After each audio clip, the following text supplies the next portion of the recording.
There's a pattern that looks like progress. Your boss pulls you aside and says you're doing great work. They mention bigger plans for you. You get CC'd on a leadership email. You're asked your opinion in a meeting you weren't usually part of. They tell you you're exactly the kind of person we need more of. And you think you're being positioned for something you're not. What's happening to you has a name. It's called breadcrumbing, and it's not designed to move you forward. It's designed to keep you exactly where you are. Here's how it actually works. And before you blame yourself for not seeing it, the signals were real. The praise was real. The inclusion was real. What wasn't real was the promise behind them. You weren't being naive. You were reading exactly what they were giving you. The problem is, those signals were never attached to actual plans. They were designed to feel like a door opening, but nothing was on the other side. But to understand why this works, you need to see what standard career advice gets completely wrong about this situation. You've probably heard the advice: have an honest conversation with your boss about your career goals. You did. They said all the right things. That conversation is the breadcrumb. They told you exactly what you wanted to hear and changed absolutely nothing. Or maybe you heard, just keep doing great work and it'll get noticed. It did get noticed. That's the problem. Your work got noticed enough to keep you, not enough to promote you. None of this advice is wrong in general. It's wrong for this situation because breadcrumbing isn't a communication problem, it's a strategy. And some of you are already defending your boss in your head. They're just busy. The company is restructuring. Hold that thought. By the end of this, you'll know exactly whether that's true or whether that's the breadcrumb talking. That's what breadcrumbing really is, a retention strategy disguised as a development plan. And it works because of something behavioral psychology identified decades ago. Variable intermittent reinforcement. Slot machines use it. Dating apps use it. And your boss, probably without even knowing it, is using it on you. A compliment this week? Nothing for a month. Then you get pulled into an important meeting. Then silence again. Skinner's research proved that unpredictable rewards create stronger attachment than consistent ones. Your boss doesn't need to reward you well. They just need to reward you randomly. And here's the signature that separates breadcrumbing from a genuinely busy manager. The signals increase when you show signs of leaving. They disappear the moment you settle back in. A promotion costs your boss your replacement. A compliment costs them nothing. Look at which one you keep receiving. But this only explains the system. It doesn't explain why it works so well on the smartest people in the room. That's a different problem. Here's who breadcrumbing works best on: the patient ones, the ones who don't want to seem pushy, the ones who trust the process and believe quality work gets recognized. If that sounds like you, those traits are the exact traits being exploited. Your boss says in January, "I want to get you more involved in leadership initiatives this quarter." You start preparing. You volunteer for extra projects. The quarter ends. Nothing happens. They say the same thing in Q2. 6 months of extra effort based on a sentence that took them 4 seconds. You get invited to one strategy meeting.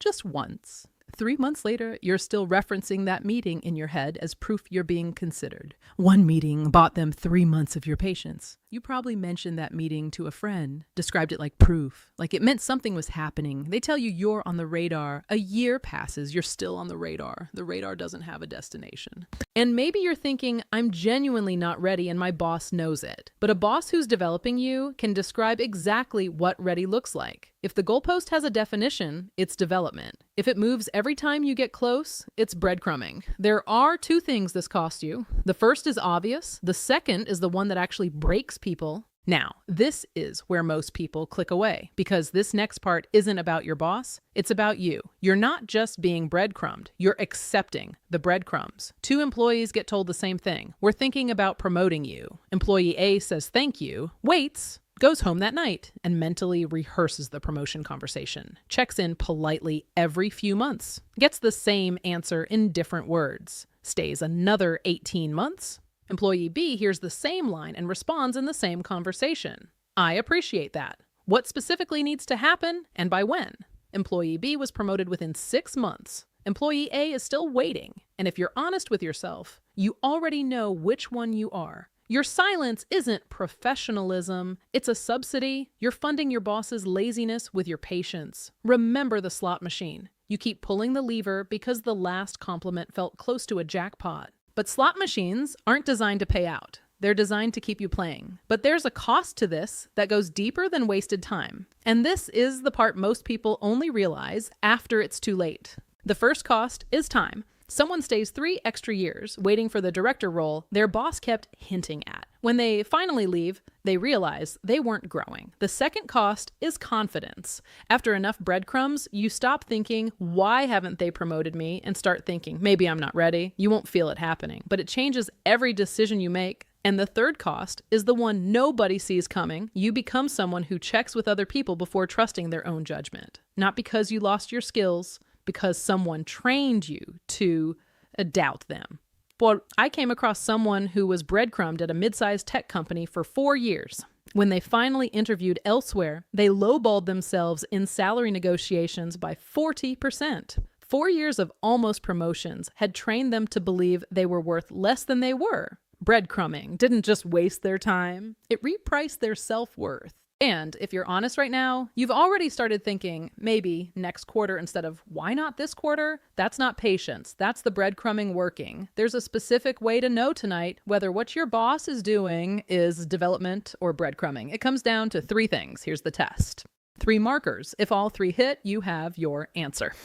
First, specificity. A boss developing you says, I want you leading the Q3 client presentation. Let's prepare you starting next month. A boss breadcrumbing you says, I want to get you more visibility with leadership. One is a plan, the other is a vibe. Plans have nouns and dates. Vibes have adjectives and soon. Gallup's research found that employees who can clearly describe what's expected of them are 2.5 times more likely to be engaged. If you can't describe the path to your promotion in specific terms, neither can your boss. Second, resources. A boss developing you gives you budget for a course.